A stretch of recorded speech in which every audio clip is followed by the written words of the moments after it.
Bonjour, cette vidéo pour expliquer, sans pouvoir parler de tous les cas possibles en joaillerie, mais expliquer pourquoi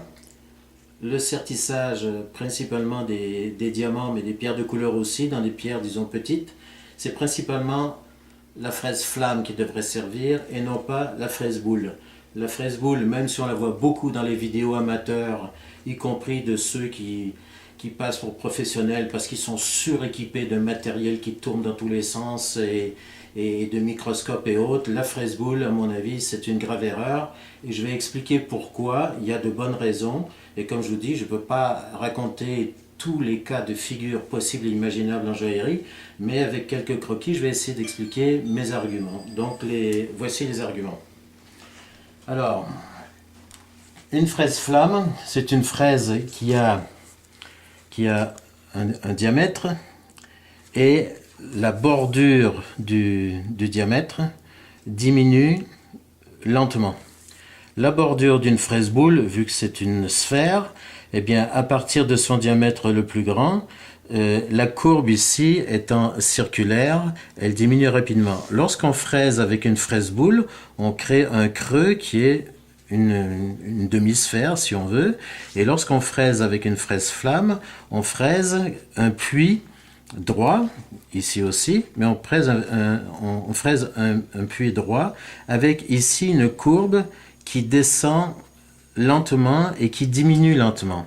Ce qui permet, lorsqu'on prend un diamant, surtout un diamant, mais des pierres de couleur aussi, de présenter la pierre, de fraiser à peine, et lorsque l'on voit qu'on s'approche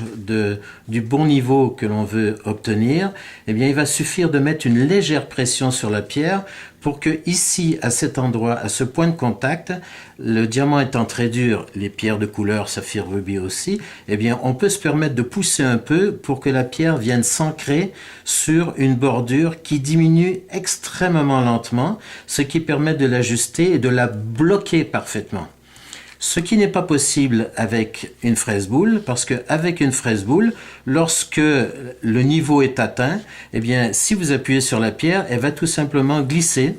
dans un arc de cercle comme une balançoire. Elle va se promener de gauche et de droite. Donc, il est très difficile de bloquer une pierre avec une pierre ronde, d'autant plus qu'il faudrait théoriquement un diamètre de fraise boule parfaitement identique au diamant que l'on veut sertir. Tandis qu'avec une fraise flamme, vous avez la possibilité entre ce point-ci et celui-là de descendre une pierre qui fera, disons,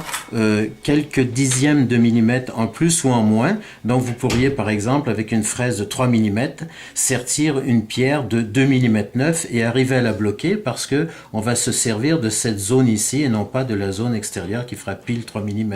Donc on pourra sertir une pierre ici à 2,9, à 2,8 par exemple, donc 1 ou 2 dixièmes en moins que la fraise en question. Donc moi je suis désolé, mais les fraises boules, jamais. Alors voici un peu dans les genres de sertis où ça va servir. Donc les fraises flammes, je m'en sers toujours pour le serti-grain, parce que le serti-grain, il faut descendre une pierre à un niveau bien précis de manière à après pouvoir pousser des grains, et pousser des grains, il faut que la pierre soit bloquée. Donc, avec une fraise flamme, on peut bloquer des pierres pour un serti-grain.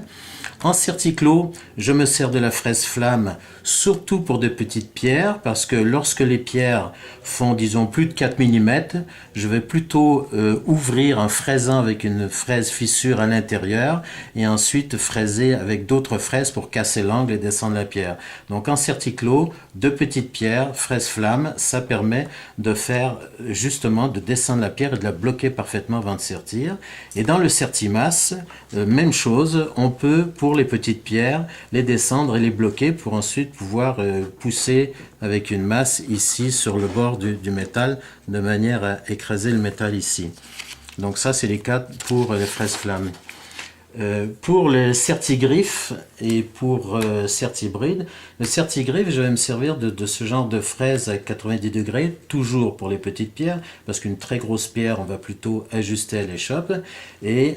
il faudra pour sertir non seulement cette fraise, mais il faudra une échoppe plate pour pouvoir creuser ici légèrement la griffe, ce qui va l'affaiblir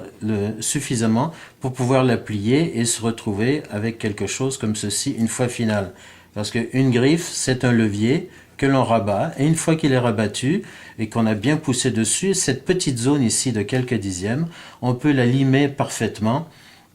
arrondie à la lime, sans toucher la pierre, et finir avec une échoppe plate, et surtout pas avec les fraises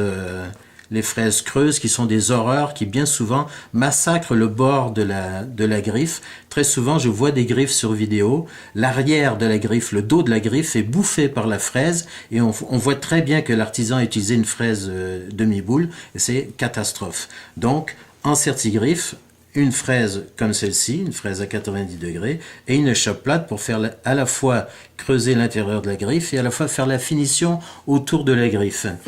Ensuite, le certi-bride, même chose. Le certi-bride, de préférence une fraise comme celle-ci pour descendre la pierre ici, donc en vert,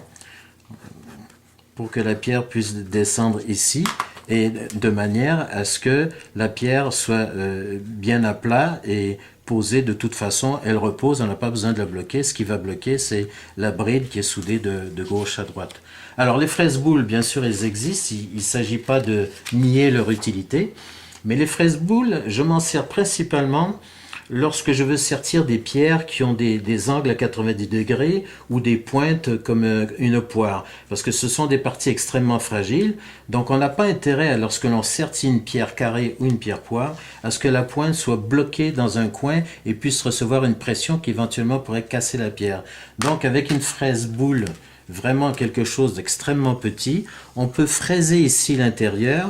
pour que la pointe de la pierre ne soit dans le vide finalement, de sorte à pouvoir rabattre le métal tout autour de la pierre, le rabattre partout,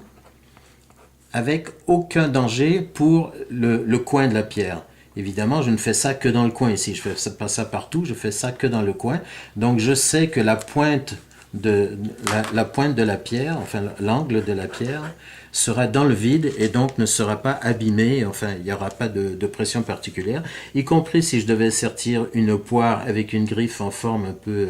d'angle droit comme ceci. Là aussi, je vais fraiser avec une fraise boule l'intérieur pour qu'au sertissage,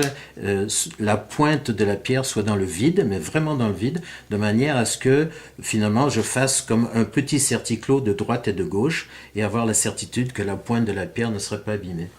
Voilà, tout ça c'est un peu court, on pourrait parler beaucoup plus longuement de tous les sertissages, mais une chose est certaine, avec une fraise flamme, on peut bloquer une pierre parfaitement au niveau, elle ne bougera plus et on va pouvoir sertir, tandis qu'avec une fraise boule, elle va bouger dans tous les sens et en plus, il